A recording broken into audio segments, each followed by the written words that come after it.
Hello everyone, once again welcome to my channel. तो friends, आज की इस वीडियो में हम डिस्कस करने वाले हैं बीए थर्ड ईयर की होम साइंस की प्रैक्टिकल फाइल के बारे में। तो चलिए फ्रेंड्स, इंडेक्स देख लेते हैं।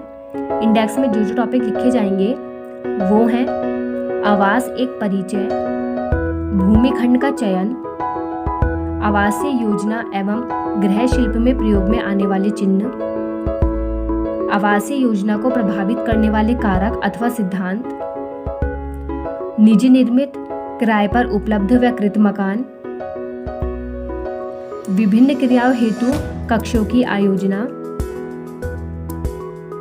विभिन्न आय समूहों के लिए आवासीय योजना, भवन निर्माण सामग्री यानी बिल्डिंग मटेरियल, विभिन्न प्रकार के रसोई घर यानी टाइप्स ऑफ किचन, प्रकाश व्यवस्था, धरातलीय योजना, फर्नीचर का चुनाव और फर्नीचर व्यवस्था, और लास्ट में हम लिखेंगे एजुकेशनल गेम। तो फ्रेंड्स, ये आप देख सकते हैं फाइल। मैंने यहाँ पर फाइल के ऊपर वाइट कलर का कवर चढ़ाया है और मैंने साइड में रेड कलर के स्टोन से डेकोरेशन की है। ग्लिटर शीट से मैंने फाइल के ऊपर होम साइंस लिखा है और मोर पंख लगाया है।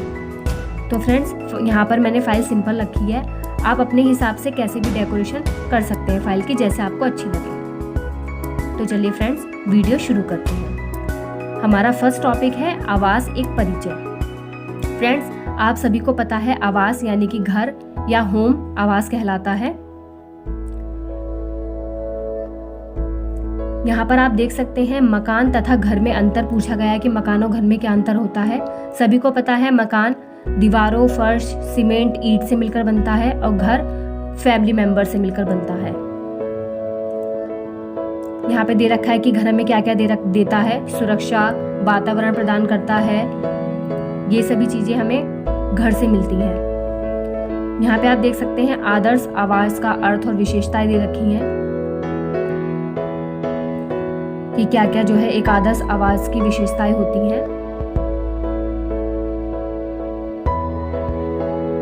सेकंड टॉपिक है हमारा फ्रेंड्स भूमिखंड का चयन। इसका मतलब है जब हम अपने घर का निर्माण करते हैं तो विभिन्न यानी कि जमीन खरीदते हैं तो हमें विभिन्न प्रकार की बातों का ध्यान रखना चाहिए चयन करते समय। जैसे यातायात की सुविधा वहाँ पर उपलब्ध है, मेडिकल होना चाहिए आसपास, विद्यालय हो बच्चों के लिए, या हमें कोई अपना घर का राशन का सामान खरीदना है तो वो आसपास होना चाहिए। तो जब भूमिखंड का चयन करें तो आपको जो है इन बातों का ध्यान रखना चाहिए।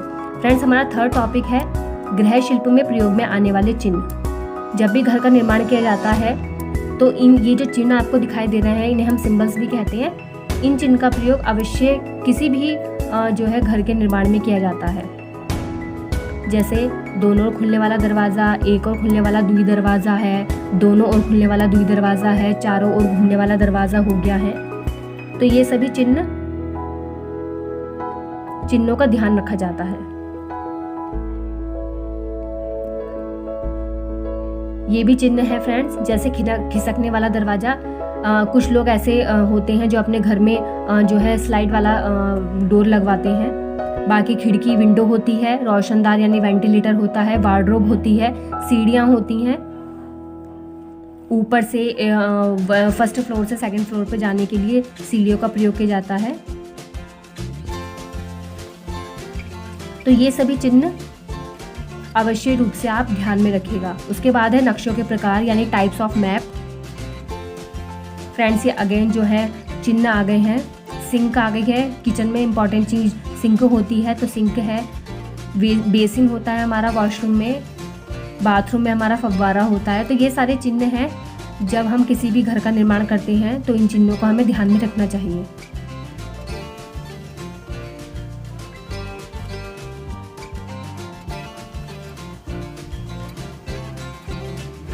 बाकी यहाँ पर कक्षों की स्थिति दे रखी है कि निम्न वर्ग का, मध्यम वर्ग का या उच्च वर्ग का व्यक्ति किस प्रकार से जो है एक अपने भवन का निर्माण करेगा। फ्रेंड्स, हमारा फोर्थ टॉपिक है आवासीय योजना को प्रभावित करने वाले कारक। जब हम किसी भी घर का निर्माण या प्लानिंग करते हैं तो विभिन्न प्रकार के फैक्टर इफेक्ट करते हैं। जैसे आमुख हो गए, संवहन हो गया, बृहदता हो गई है, स्वच्छता हो गई है। तो ये सारे फैक्टर्स हैं जो इफ़ेक्ट करते हैं। समूहीकरण हो गया है,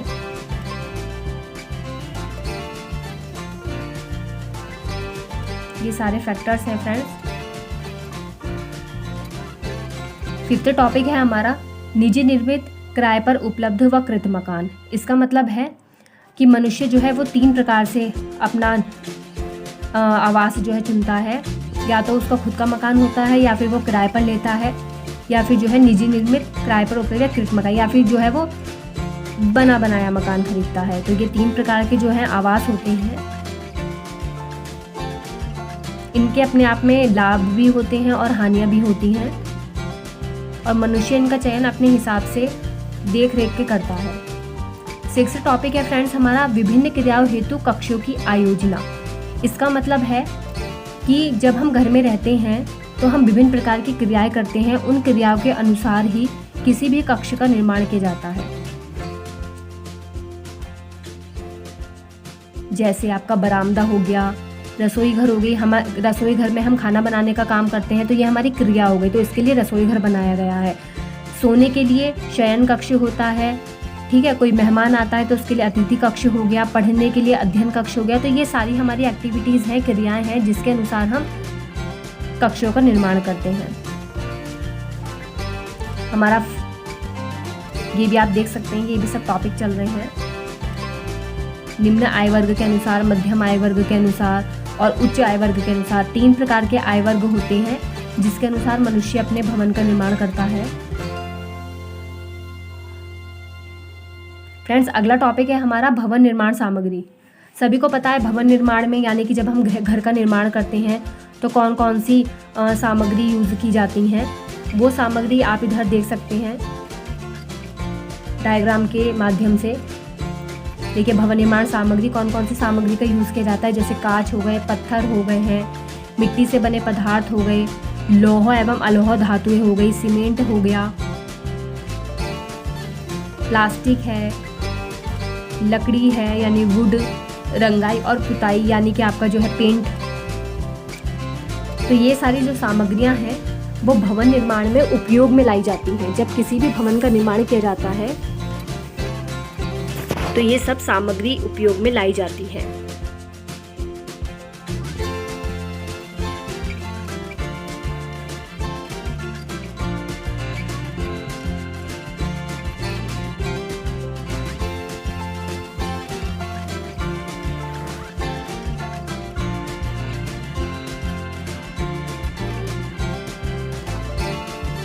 देखिए फ्रेंड्स ये दे रखा है जैसे मिट्टी के बने पदार्थ, ईंट की संरचना, लकड़ी, सीमेंट,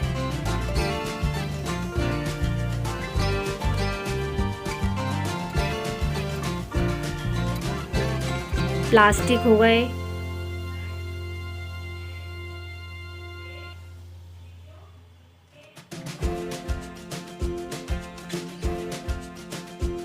कांच हो गया है। भवन निर्माण में कांच भी एक उपयोगी चीज है। फ्रेंड्स हमारा 9th टॉपिक है विभिन्न प्रकार के रसोई घर यानी कि टाइप्स ऑफ किचन। रसोई घर 2 प्रकार के होते हैं, परंपरागत शैली के रसोई घर और आधुनिक शैली के रसोई घर। परंपरागत रसोई के जो शैली के रसोई घर हैं सबको पता है, जो पुराने ज़माने में किचन होती थी, जैसे नीचे बैठ के खाना बनाया जाता था और जो है कच्चा मकान होता था, कच्ची रसोई घर होती थी, गोबर से लीपा जाता था, चूल्हे पे खाना बनाया जाता था, जो ईंटों का चूल्हा बनाया जाता था उस पर। तो ये जो है प्राचीन शैली के रसोई घर हैं। आधुनिक शैली के रसोई घर आप देख सकते हैं, उसमें ये चीज़ें होती हैं, जैसे एक दीवार वाला रसोई घर आप ये देख सकते हैं। ये जो डायग्राम बना हुआ है एक दीवार वाला रसोई घर, इसका मतलब है इसमें जो ये किचन होगी उसमें जो केवल एक दीवार होगी उसी में सारा सामान फिट कर दिया जाता है। ऐसे रसोई घर कम स्पेस लेते हैं। दूसरा है हमारा द्विदीवार वाला रसोई घर। इसका मतलब है आमने सामने 2 दीवारें होंगी और जितना भी सामान है हमारा इन्हीं 2 दीवारों में फिट हो जाएगा। तो ये रसोई घर काफ़ी कम जगह घेरते हैं, काफ़ी कम जगह में मतलब इन रसोई घरों को बनाया जा सकता है। आजकल फ्लैट वगैरह में जो होते हैं इसी प्रकार के रसोई घर पाए जाते हैं।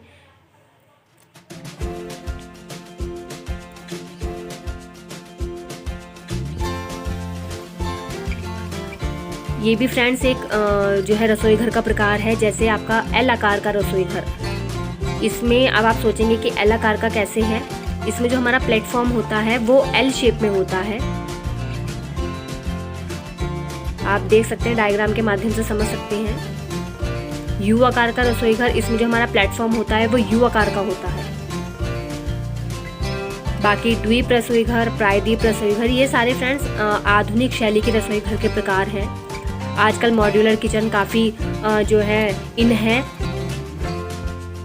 काफ़ी ट्रेंड है मॉड्यूलर किचन का, जिसको हम तैयार रसोई घर भी कहते हैं। मतलब सारा सामान हमारा इसमें फिट हो जाता है, सारा सामान अवेलेबल हो जाता है इसमें। 10th टॉपिक है फ्रेंड्स हमारा प्रकाश व्यवस्था, यानी कि लाइट मैनेजमेंट। किसी भी घर में लाइट की व्यवस्था कैसे की जाएगी वो सब दे रखा है इसमें। प्रकाश की विशेषताएं दे रखी हैं, प्रकाश की आवश्यकता दे रखी है कि प्रकाश की आवश्यकता क्यों होती है, कार्य करने के लिए होती है, सुरक्षा के लिए होती है। उसके बाद यहाँ पर दे रखा है प्रकाश के प्रकार, यानी कि types of light. Prakash friends 2 प्रकार के होते हैं, प्राकृतिक और कृत्रिम। यहाँ पर आप देख सकते हैं धरातलीय योजना है, लैंडस्केप प्लानिंग। अब हमारा 12th टॉपिक है फर्नीचर, मोस्ट इम्पॉर्टेंट टॉपिक है फ्रेंड्स ये। फर्नीचर का जो है व्यवस्था हम कैसे, फर्नीचर का निर्माण या फर्नीचर की व्यवस्था हम कैसे करेंगे अपने घर में। तो फ्रेंड्स सबसे पहले मैं आपको फर्नीचर की परिभाषा बता देती हूँ। ऐसी सभी वस्तुएं जिसका प्रयोग या जिसका यूज जो है वो मनुष्य मानव अपने क्रियाओं के लिए करता है। जैसे अगर वो बैठ रहा है तो उसे कुर्सी चाहिए, लेट रहा है तो उसको बेड चाहिए, और पढ़ रहा है तो उसको टेबल चाहिए। तो ये सब क्या है, ये सब फर्नीचर की परिभाषा, ये सब फर्नीचर ही है।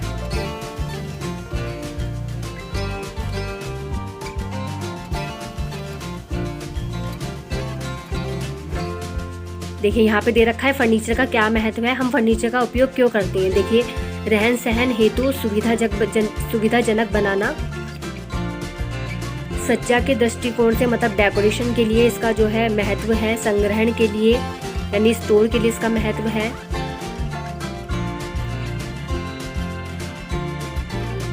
ये सब जो है फर्नीचर का महत्व है। अगला टॉपिक है हमारा फर्नीचर का चुनाव और फर्नीचर व्यवस्था। विभिन्न प्रकार के फ्रेंड्स कमरे होते हैं, रूम होते हैं, उनके अनुसार ही फर्नीचर की व्यवस्था की जाती है। जैसे हमारा अगर किचन है तो वहाँ पे हमारी डाइनिंग टेबल होगा।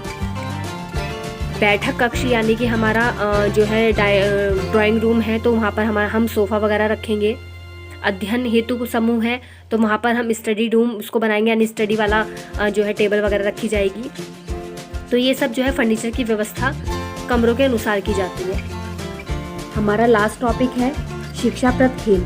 शिक्षाप्रद खेल से आशय है बच्चों को खेल खेल में ही शिक्षा का ज्ञान देना, जिससे उनका शारीरिक, मानसिक, संवेगात्मक, सृजनात्मक विकास हो सके, क्योंकि बच्चे खेल में ही ज़्यादा अधिक सीखते हैं।